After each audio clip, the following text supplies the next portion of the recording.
വാർത്തകൾ തുടരുന്നു. ഭരണഘടനയുടെ പോരായ്മകളാണ് മന്ത്രി സജി ചെറിയാൻ പരാമർശിച്ചതെന്നും ഭരണഘടന വിമർശിക്കപ്പെടേണ്ടതല്ലേ എന്നും CPM പത്തനംതിട്ട ജില്ലാ സെക്രട്ടറി KP ഉദയഭാനു. മന്ത്രിയുടെ ശൈലിയിൽ വന്ന പ്രശ്നമാണ്. ഫേസ്ബുക്ക് പേജിൽ നിന്ന് വീഡിയോ നീക്കാൻ പാർട്ടി നിർദ്ദേശം നൽകിയിട്ടില്ല. സജി ചെറിയാൻ വിഷയം ഏരിയ കമ്മിറ്റി ചർച്ച ചെയ്തില്ലെന്നും KP ഉദയഭാനു പറഞ്ഞു. ശശിനാരായണൻ വിവരങ്ങളുമായി ചേരുകയാണ്. ശശി, കഴിഞ്ഞ ദിവസവും ഉദയഭാനു മന്ത്രിയെ സംരക്ഷിച്ചുകൊണ്ടുള്ള നിലപാടാണ് സ്വീകരിച്ചത്. ഇപ്പോഴും അത് അദ്ദേഹം ആവർത്തിക്കുകയാണ്. എന്തൊക്കെയാണ് അദ്ദേഹം പറഞ്ഞത്? അത്തരത്തിൽ തന്നെയാണ് നമ്മൾ വിലയിരുത്തേണ്ടത്. കാരണം കഴിഞ്ഞ ദിവസങ്ങളിലുണ്ടായ പ്രസംഗത്തിൽ അദ്ദേഹം ആദ്യം തന്നെ ജില്ലാ സെക്രട്ടറിയും അതുപോലെ തന്നെ സംസ്ഥാനങ്ങളടക്കം ഈ മന്ത്രി സജി ചെറിയാന്റെ പ്രസംഗത്തെ ന്യായീകരിച്ചു വന്നിരുന്നു. ഇപ്പോഴും സമാനമായ രീതിയിൽ തന്നെ പാർട്ടിയുടെ ജില്ലാ സെക്രട്ടറി KP ഉദയഭാനു മന്ത്രിയെ ന്യായീകരിച്ചുകൊണ്ടാണ് ഇപ്പോൾ സംസാരിച്ചത്.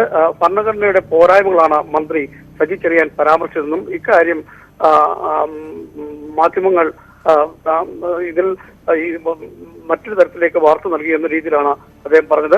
ഭരണഘടനയുടെ പോരായ്മകളെ കുറിച്ച് മാത്രം സംസാരിച്ചത് വളച്ചൊടിച്ച് മാധ്യമങ്ങൾ നൽകിയെന്നാണ് പറയുന്നത്. എന്തായാലും ഭരണഘടന വിമർശിക്കപ്പെടേണ്ടതല്ലേ എന്നും ജില്ലാ സെക്രട്ടറി ചോദിക്കുന്നു. മന്ത്രിയുടെ ശൈലിയിൽ വന്ന ചില പ്രശ്നങ്ങളാണ് ഇതിന് കാരണമായതെന്നുമാണ് ജില്ലാ സെക്രട്ടറിയുടെ പ്രസ്താവന. ഇക്കാര്യം ഏരിയ കമ്മിറ്റി ചർച്ച ചെയ്തില്ല എന്നും അദ്ദേഹം സൂചിപ്പിക്കുന്നുണ്ട്. മാത്രം ഇത് പുറത്തു പോയത് പാർട്ടിയിലെ തന്നെ ചിലർ അതിന് പിന്നിൽ ഉണ്ടാകാമെന്ന സംശയമൊക്കെ ഉണ്ടായിരുന്നു. ആ സാഹചര്യത്തിലും ഇത് ചർച്ച ചെയ്തില്ല എന്നാണ് അദ്ദേഹം പറയുന്നത്.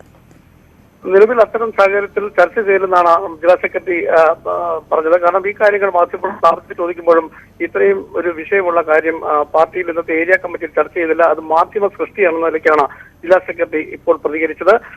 സജി ചെറിയാൻ വിഷയം ഏരിയ കമ്മിറ്റി ചർച്ച ചെയ്തിട്ടില്ല, ഇത് മാധ്യമങ്ങൾ സ്വയം നൽകിയ വാർത്ത എന്ന നിലയ്ക്ക് തന്നെയാണ് അദ്ദേഹം പറഞ്ഞത്. എന്തായാലും വിവാദങ്ങൾ ഉണ്ടായ സാഹചര്യത്തിൽ എന്തായാലും പരിശോധിക്കും എന്നൊരു കാര്യം കൂടി വ്യക്തമാക്കിയിട്ടുണ്ട്. ശരി, ശശിനാരായണനാണ് വിവരങ്ങൾ നൽകിയത്.